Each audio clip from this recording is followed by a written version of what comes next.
Hello everyone. Welcome to the channel. Now in this video, I will show you and tell you how to delete a comment on YouTube. Please subscribe to the channel. Watch the video to the end. Put likes. Let's get started. We're going to need to go to the YouTube app. Once we're in, we have a page that opens up here. We need to click on our profile, either in the bottom right corner or the top right corner. I'm clicking right here.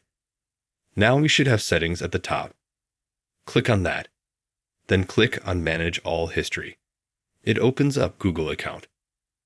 Now we have to wait a little while for it to load. After that we have History controls. We click Interactions.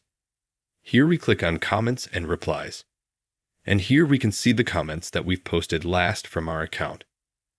Let's say at 7:03 I left a comment at 7:02 and I left a comment like this. At 7:01 I replied to this person. And here you can go through and see all the comments.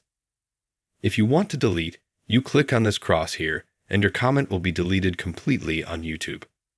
If you liked this video, you can put a like, subscribe to the channel. Thank you all for watching. Goodbye.